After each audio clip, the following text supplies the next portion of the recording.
Okay, now Genetic Engineering Appraisal Committee, GEAC, தமிழில் மரபணு பொறியியல் மதிப்பீட்டு குழு. GEAC is an apex body under Ministry of Environment, Forest and Climate Change for regulating manufacturing, use, import, export and storage of hazardous microbes or genetically modified organisms and cells in the country. Apex body means முதன்மை குழு. இங்கே GEAC வந்துட்டு apex body முதன்மை குழுவாக செயல்படுது.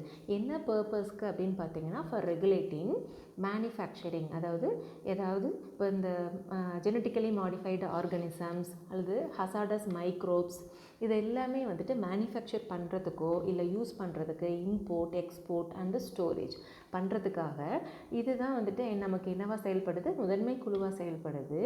And it was work under and it was controlled by under ministry of environment, forest and climate change. இது எதுக்கு கீழே வந்துட்டு இருக்குது அப்படின்னு பார்த்தீங்கன்னா ministry of environment, forest and climate change. Already பயோசேஃப்டிலேயே நம்ம பார்த்தோம். GEAC அப்படின்றது ஒரு organisation which maintain biosafety of the biotech labs இல்லையா. ஸோ அப்போ இங்கே வந்துட்டு இங்கே முதன்மை குழுவாக இருக்குது. அப்போ அதை நம்ம பார்க்கும்போது it is an organisation, it is only the apex body for regulating what? The manufacturing, use, import, export and storage of hazardous microbes or genetically modified organisms or cells in the country. And also it work under the Ministry of Environment, Forest and Climate Change. It was established as an apex body to occur approval of activities involving large scale use of hazardous microbes and recombinants in research and industrial protection. இது என்ன பர்பஸ்க்காக வந்துட்டு அங்கே establish பண்ணியிருக்காங்கன்னு பார்த்தீங்கன்னா it was established as an apex body. அதாவது இது வந்து என்ன பர்பஸ் அப்படின்னு பார்த்தீங்கன்னா மெயினாக இந்த ஹசார்டஸ் மைக்ரோ ஆர்கனிசம்ஸ் ரீகாம்பினன்ஸை வந்துட்டு ரிசர்ச் பர்பஸ்க்காகவும் ஒரு தொழில்துறை இண்டஸ்ட்ரியல் ப்ரொடக்ஷன் தொழில்துறை உற்பத்திக்காகவும் தான் மெயினாக வந்துட்டு இதை வந்துட்டு முதன்மை குழுவாக அங்கே வந்துட்டு ஃப்ரேம் பண்ணியிருக்காங்க. GEAC லார்ஜ் ஸ்கேலில் யூஸ் பண்ணிக்கிறதுக்கு, லார்ஜ் ஸ்கேலில் ஹசார்டஸ் மைக்ரோ ஆர்கனிசம்ஸையோ ரீகாம்பினன்ஸோ ரிசர்ச் பர்பஸ்க்காகவும் தொழில்துறை உற்பத்திக்காகவும் யூஸ் பண்ணிக்கிறதுக்கு இது GEAC was established as an apex body and it only give the approval. இப்போ அந்த மாதிரி வந்துட்டு ஹசார்டஸ் மைக்ரோ ஆர்கனிசம்ஸ் இல்லை ரீகாம்பினன்ஸ் வந்துட்டு அந்த லெபார்ட்ரிஸ் வந்து யூஸ் பண்ணோன்னா they should get the permission of the GEAC.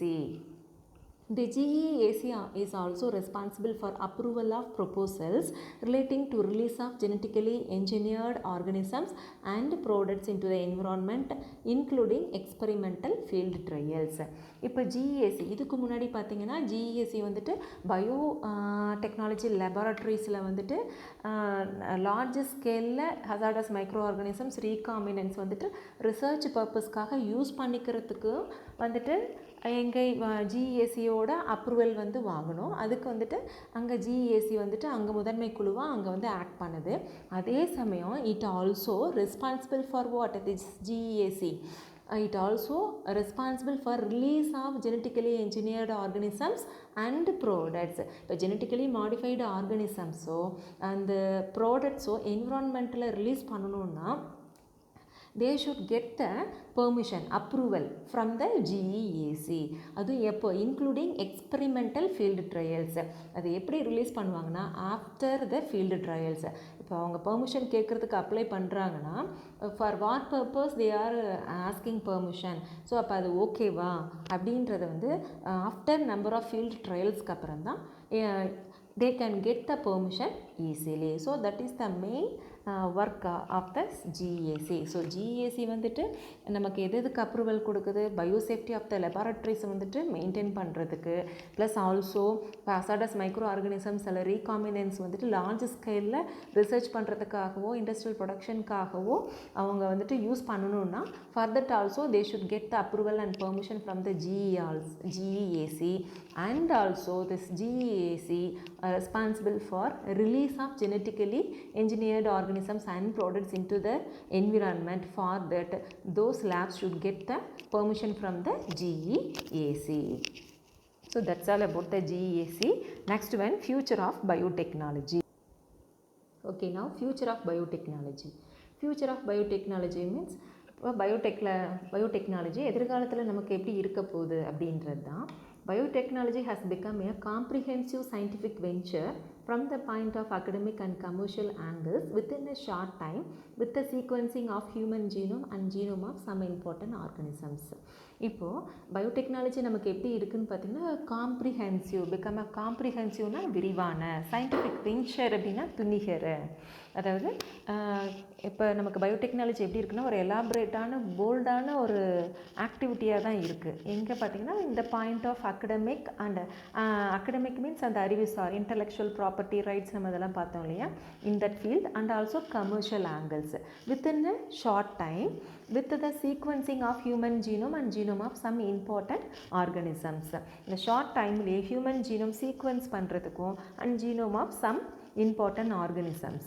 Sequencing means lining out the genes of human beings from top to bottom and the genome of some other important organisms. இப்போ இந்த process தான் இப்போ நம்ம பார்த்துட்ருக்கிறது. But the future development பயோடெக்னாலஜியில் நமக்கு எப்படி இருக்கும் அப்படின்னு பார்த்தீங்கன்னா இட் வில் பி எக்ஸைட்டிங், நமக்கு சர்ப்ரைசிங்காக தான் இருக்க போகுது, ஆச்சரியப்படுற மாதிரி தான் இருக்க போகுது, வியக்கத்தக்கதாக தான் இருக்க போகுது. So thus the development in biotechnology will lead to a new scientific revolution that would change the lives and future of people. So அப்போ அந்த ஃப்யூச்சர் டெவலப்மெண்ட் எக்ஸைட்டிங்காக இருக்குது இல்லையா, இருக்க தான் போகுது.